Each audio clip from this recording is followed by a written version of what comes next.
Hello everybody, it's Pineapple here, back with another video. So today we are of course talking about Labrynth. As we all know, Lab is, my baby. And we're of course bringing another deck profile. Now, if you're familiar with how I like to generally build Lab, you're probably aware that I like to play what we call Toolbox Lab, where we play a bunch of, one-of normal traps, play extra, play the furniture, etc., etc. We try to, resolve whatever normal trap specifically is a blowout at that time on our opponent's turn, obviously. And that was like generally the way I wanted to play it. But this list is not that. This is Daruma Turbo. If you're aware of the backjack variants that play Trap Trick and want to play turn 0 and all that stuff, this is essentially what that is. I'm going to get into the side deck theory, the extra deck theory, all the little like ins and outs of this deck, because this deck is really fast, it's really fun, and it's also really weird. My list is currently playing 45 cards, and despite that, it doesn't feel wrong. I know that sounds really strange, but I felt that the amount of non-engine and side space that I had was just non-existent when I had it at 41. And there's a lot of little tech things that I really like having at 45, and it doesn't ultimately really change the math on what you have. It just gives you more options in the side, as well as just more space in general. So I really like that. So we'll get into the card by card right away. In the main, of course, we are on 2 copies of Lady. You all are familiar with this. I think that 2 Lady is correct. I was siding one out when I was playing yesterday at locals, just because I found that like my deck space was big enough that I didn't need Lady. It just didn't come up that I needed the second one, except against Runic specifically. But even then, I was kind of okay because of something in the extra deck. But we'll get into that in a moment. But Lady is, of course, the way that you want to generate advantage and stuff. Setting more normal traps from deck is bananas strong. And of course, she is, just a huge asshole to out. Untargetable, indestructible monsters are generally very, very frustrating. Especially when they have a 3,000 and 2,900 stat line associated with them. So Lady is, of course, just, everything. We are on 1 copy of Lovely, of course. Playing more than one of your brick is not advisable. And she is just, so frustrating to play against. She locks your opponent out of Ash and Bell, which is, really, really strong. Additionally, she represents pops whenever a monster leaves the field by a normal trap effect. So, like, your big welcome just instantly turns into a pop. And then she resets, blowout normal traps like Different Dimension Ground, Dimensional Barrier, as well as stuff like Daruma Destructive Karma Cannon, as well as your big welcomes and all that stuff. So just a really strong card in general, who does, really unfair things, and also loops cards out of your opponent's hand, so she gives you something to do to generate advantage turn 1. We're, of course, on 3 copies of our normal summon, 3 copies of Ariana. I think Ariana is really great. Searching Arias or Big Welcome means that you can turn 1, like, have an actual game plan and try to put up interruptions. She gets you Lady, she gets you furniture, she gets you all the things. Just, a normal summon who searches an archetypal card is always really, really good. Additionally, sometimes she's drawing you cards, which I think is strong enough in and of itself. She's also a 4, which is relevant because Arias is also a 6, which makes Chaos Angel. But because we are on this card, Ariane, it means that we can make rank 4s, specifically Baguska. And also, Ariane does not have the same stipulation as Ariana, where she can only use 1 effect per turn. She can use both of her effects in the same turn, which means that sometimes you get to draw stuff and summon a card from deck. So if you're unfamiliar with this card, you send a normal trap from your hand to the graveyard, and then you special summon a level 4 Fiend from your deck. This is really strong just because, of course, the card that we are almost always going to be grabbing is Ariana, and that means that we can then, search on the summon of Ariana. While normally this minus effect is like the fattest imperm target ever, we can pitch something like a transaction rollback, which mitigates that, and instead just puts rollback in the grave. It's just a fun one-of to play. I'm not sure if it's necessary or correct, but I'm experimenting with it, so I recommend that you do the same, because of course nothing that I say in this video will ever teach you more than playing the game yourself. We are, of course, on 3 copies of Arias. Arias, I feel, is so strong. It enables us to do turn 0 shenanigans. It gives us a real game plan turn 1, and it enables us to, when we do things turn 1, have a response should they Ash or Bell us. We get to instead, make SP Little Knight. Generally speaking, we'll have enough material to do that, meaning that we don't end on just nothing, which makes it a lot stronger than Clock, in my opinion. Additionally, it turns Lovely into not a brick. You can get Lovely back out of your hand, which is really nice, honestly. It comes up more than you think. Not that it comes up a ton, but it does matter sometimes. Just putting a monster on the board sometimes is really useful. I think RES is a great 3 of and a great addition to the deck, and I think if you're not playing her at 3, you're kind of throwing, in my humble opinion. For furniture, of course, we are on 3 copies of Chandra and 3 copies of Stove. There are so many things that we want to pitch to put in the graveyard. At this point, we have Transaction Rollback and Backjack in this deck. And so the furniture is really, really, really the heart and soul of the deck. More often than not with Ariana, you're going to be grabbing a piece of furniture. Just because recursion, you're going to want to put Backjack in grave. You're going to want to put Rollback in grave pretty much no matter what. And these cards enable you to do that. And they're also just recursive bodies and discard fodder. And they grab, welcomes from deck, which in and of itself is an extremely, extremely strong effect. We're on 1 copy of Clock. It kind of does the same sort of thing RES does, but it specifically is really strong because of how it interacts with Lady. RES can't let you activate, a trap that Lady grabs the same turn it's set, but Clock can, which is why that, you need Clock. But it's definitely less powerful than it was previously, just because of, how much RES enables with the fact that it insulates you from Ash by giving you an extra body. But I do think that Clock is an extremely relevant card. It's just a matter of the fact that it interacts with Lady so well. But more often than not, the traps you're setting and activating in the same turn are the result of something like a trap trick. And so you don't really need to be firing off all of the traps at the same turn. But I do think Clock is a very necessary card. We're on 3 copies of Absolute King Backjack. The name of the game is to be as fast as humanly possible with this deck. We aim to resolve at least 1 trap on our opponent's turn. And Backjack enables us to do that by pitching it for stuff like the furniture. And then, just grabbing it. We want to give ourselves as many copies of Daruma, and we'll get into how many copies of Daruma we are playing in a little bit. But Absolute King Backjack is very much a speed card. It enables us to do so much so fast and generate advantage extremely quickly. It also enables us to set up our draws for the next turn. Just an absolute fantastic card. When you're playing 1 or 2, it kind of feels like a brick because sometimes you don't see it with furniture. But when you're playing 3 copies, you build around it with it in mind and you play around it accordingly. Since our entire deck is constructed with Backjack in mind, it's never really bricky unless we draw, like all 3 of it. At that point, we're just unlucky, and it's not a result of our, poor deck building or anything. It's just, sometimes that's the way the cookie crumbles. We're on 1 copy of Labrynth. Labrynth, of course, more than 1 copy of the field spell is, never really advised, especially when we are playing a card that can recycle it, but we'll get to that in a moment. This card is fantastic just for adding a pop effect to your welcome traps, as well as being a reborn when you activate a non-welcome normal trap. Just a really, really strong card that I always enjoy, hard drawing and then sacking my opponents with, but absolutely fantastic card. We're on 1 copy of Setup. If you are unfamiliar with this card, you target 2 of your Labrynth spells or traps that are banished in your graveyard, shuffle them into the deck, and then if you control a feed, you get to set at up to as many normal traps that are not Labrynth normal traps directly from your deck.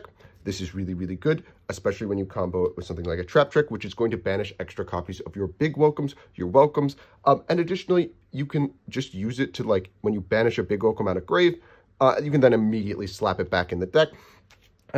With this, then get 2 from deck. This card puts in so much work. Again, obviously it sucks to draw turn 1. You really don't want to see it turn 1. It's kind of a brick, but the recursion that it gets you when you are just in your engine and it seems like you're a little bit behind and you just grab this off an Ariana, recycle a big, recycle a regular welcome, and then grab 2 normal traps to generate more advantage, like a Dogmatic of Punishment and a Daruma, you leap so far ahead all of a sudden. This card is really necessary if you're playing a Daruma Turbo variant, and I highly, highly recommend that you think about the lines that involve this. This card is fantastic, and it puts in so much work, and you don't really understand it unless you are playing a Trap Trick variant. If you're not playing a Trap Trick variant, I seriously do not recommend it. If you've noticed, we are missing something in this spot that normally would be here, and that is Pot of Extravagance. This list is not playing Pot of Extravagance, and the reason that we're not playing Pot is just the name of the game is speed, and we want to be doing stuff on our opponent's turn 0. And subsequently, because we want to be doing that, Pot is just a dead card in our hand, and so we're not playing it. That sounds really weird to say, especially for a back row deck, especially for furniture, but it is accurate because we are playing stuff like Rollback, and we are playing stuff like Backjack, which make the cost of discarding for furniture non-existent. So we don't even need to be playing Pot of Extravagance. We are on 3 copies of course, Big Welcome. You knew this before you even clicked the video, because this card is a custom card and it does absolutely everything for the deck. Big Welcome is the genuine heart and soul of the deck, and the deck would probably be unplayable if we did not have it. It's Big Welcome. I don't think if I need to explain why this card is broken. You should read it and immediately understand. Welcome, 2 copies of Welcome. Because we are on Trap Trick, we need to have copies that we can banish for Trap Trick in order to activate. Welcome is great on the recursion. It's sometimes you just don't want to be bouncing and putting a card back in hand.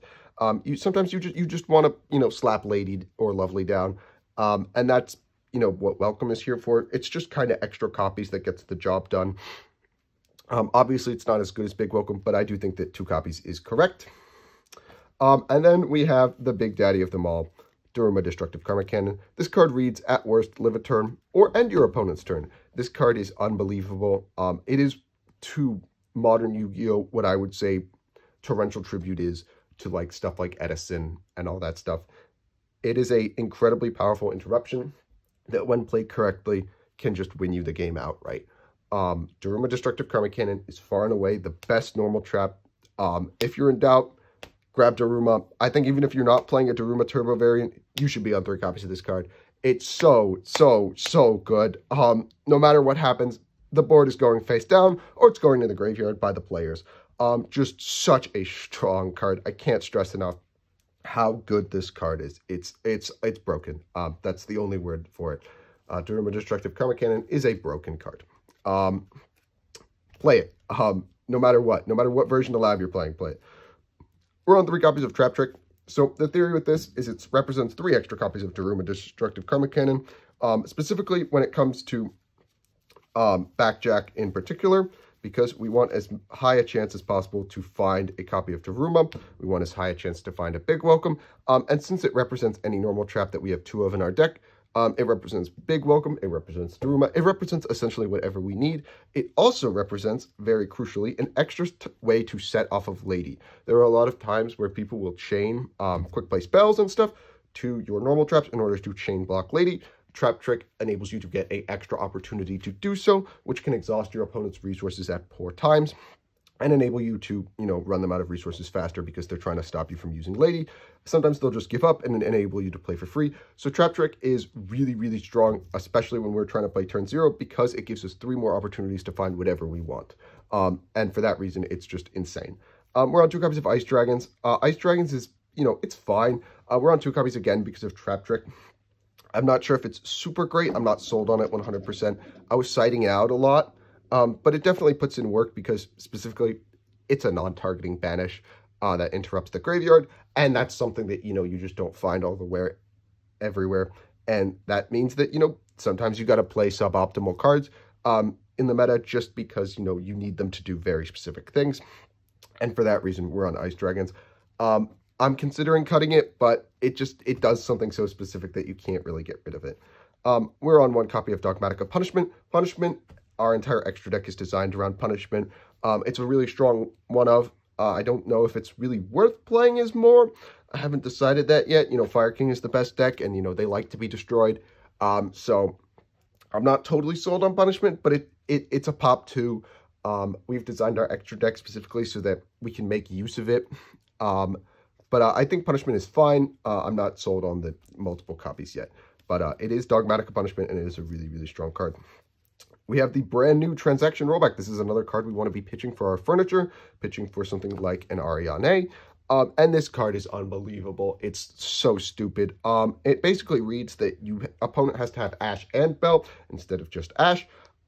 This card it's broken. It can copy any normal trap in your graveyard except Epidemic Eradicator Virus. We'll get into the cans and cannots of this in a separate video because this card is going to be very frustrating for rulings, and understanding it is something that explaining in a deck profile is not something that I can really do because it'll take me at least probably 20 minutes.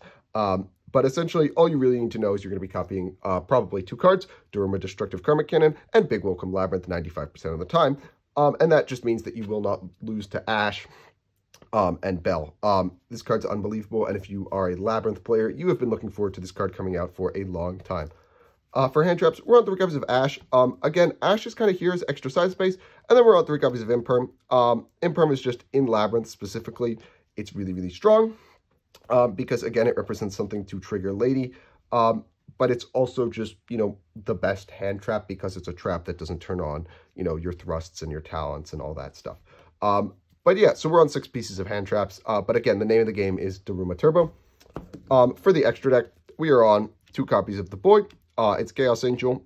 He's fantastic. I've had the second Chaos Angel come up a lot. I really like 2 Chaos Angel. I have made 2 pretty consistently. He's been coming up a lot. I like Chaos Angel a lot. Again, I like 2. You can play 1. It's an expensive card. If you can't get your hands on 2, don't worry. The second one doesn't come up too much, but it does matter sometimes, so just consider it as a possibility. We're on 1 copy of Typhon. Again, Typhon's really great, but it really doesn't matter, you know, having multiples of this. This card is fantastic because, again, it's a fiend. You're never going to be able to not slap this down. I get that it's not particularly great this format because a lot of the decks like Fire King, you know, they don't go into their extra deck too much. But Typhon's just really, really great as an option to have against stuff like Pearly. And so, you know, get your hands on this guy if you can. And we're on 1 copy of Muck. Muck is fantastic. Reborn a Fiend. A lot of the times that Fiend is either Lovely or Chaos Angel, just to get extra banishes. But reborning a Fiend at the cost of a discard, especially when you have loose furniture, is so, so strong. I really can't stress enough. 1 copy of SP Little Knight. This is here specifically because of RES. It enables us to set up a potential interruption should our big welcome, you know, our RES play get interrupted. We get to bring back, you know, make Little Knight, and that's an interruption. We can default to sort of Little Knight control, and that's good enough. We're on 1 copy of Dark. Dark is here specifically to help us make Little Knight. We can bring something back. We can even bring back an opponent's Little Knight. And then just get the banish effect on Little Knight's summon. Dark is just, he's just there as like a sort of really strong Link 2 that we can make. We're on a copy of Link Karibo. If our only normal play is Backjack, we can get Backjack into grave with Link Karibo, and Link Karibo's, you know, he does things, like, it does matter, the 0 effect. Obviously, this could be Anima, but I don't have an Anima, unfortunately. It's really weird to say, but I don't own Relinquished Anima somehow. I just haven't gotten around to it. I'll do it at some point, but this can be Anima. This can be any Link one, you know, that you can use to put Backjack in grave realistically. We're on 1 copy of Underworld Goddess of the Closed World. Again, Goddess just lets you look in the extra and be like, yeah, that annoying card that I can't out, here's the out. That's what Goddess is. You know why she's here. It's here for weird stuff when you need her. We're on a copy of Zeus and Baguska. Zeus and Baguska. Zeus is here. Sometimes you slap him over Typhon, very rarely. Baguska is here because we're on Ariane. And, you know, sometimes, you know, your play is to just make Baguska and, you know, sit and wait. It happens. It happens. It hasn't happened for me yet, but I know that it does matter. Obviously, it's just something to think about. For punishment targets, we have Bucephalus and Garura, just as a big guy who draws us a card. We're on, of course, Entis. You know Entis was in here the second you saw punishment. We're on a copy of Malong just for an extra sort of like different piece of removal, because sometimes you want to put stuff back in the extra and not destroy it. And we're on one of the illusions that, you know, during your opponent's turn, you banish it and you reborn a Fiend from your banished pile. Just a really strong card. It saves you from when, you know, your Lovely gets banished and stuff. It just offers you some wiggle room. I really like this card. It's one of the reasons I like playing Punishment, actually, is specifically this card. But overall, I think Punishment gives you a lot of variance and, like, ability to play and, like, recover sometimes, specifically with that illusion monster. But in the side, we're on a Rescue Ace package. We're on 3 copies of Impulse and Fire Attacker.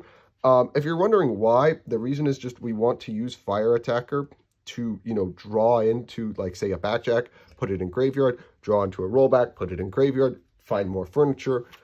Just, like, sort of mulligan. It's kind of like Phantasme, but a little bit different. Except it, you know, it puts it in grave, which is relevant for us. I think that this package is really, really strong, especially when you know that, like, something like an Ash is going to be really low impact. You know that they're not, like, something like Ice Dragons is not going to be super impactful. So you can board out of those and into just something to dig you a little bit deeper to find, like, an RES combo, find yourself, like, a Backjack to put in grave, find a rollback to put in grave. It just offers you a lot of, like, really solid options. I think that if you are playing Daruma Turbo, this is a really, really strong option. If you're playing Lab in general with 3 copies of RES, I think that Impulse is an absolute slam dunk option. We're on 3 copies of Bell. This is a lot for the mirror match and like Fire King. You know, you can stop Ponix from getting, you know, back to hand. As well as just, you know, you can hit Big Welcome with this. I think Bell is reasonably good this format, specifically because I think Lab is a pretty solid option, and having more copies of Ash to hit something like a Big Welcome is really, really strong and, you know, worth considering and playing. We're on 3 copies of course, Droll and Lockbird. It's Droll and Lockbird. Sometimes there are annoying decks that, you know, want to search a lot. Don't let them. It's Droll. I think that one's pretty self-explanatory. We're on, of course, the Ishizu Shufflers. These are just really strong pitches for the furniture. I like it against Fire King specifically, just because, you know, you pitch them for a piece of furniture, and then they go to their draw phase, and you shuffle back their Ponix, you shuffle back their Barong, and all of a sudden their recursion is dead on arrival. These are really, really strong, specifically against that. There's a lot of other things that just graveyard decks want to play. There's like Horus decks that I'm seeing around. This hurts them a lot as well. I think that these are excellent options in Lab. They're just really good furniture pitches. For one of normal traps to sack the crap out of our opponent, we're on DDG, D-Barrier, and Eradicator. DDG is for Fire King. This card reads win the game against them. They can't play under it. D-Barrier is just for general rogue stuff. And Eradicator Epidemic Virus is just for, you know, it beats Harpy's Feather Duster. It beats Lightning Storm. You use it defensively against evenly matched. That's what it's for. It's not really there as a blowout. It's there to insulate you from your opponent's blowouts. If it happens to blow them out as well, kudos for that. Important to note, this card cannot be copied by transaction rollback because of the way that it's worded with activation.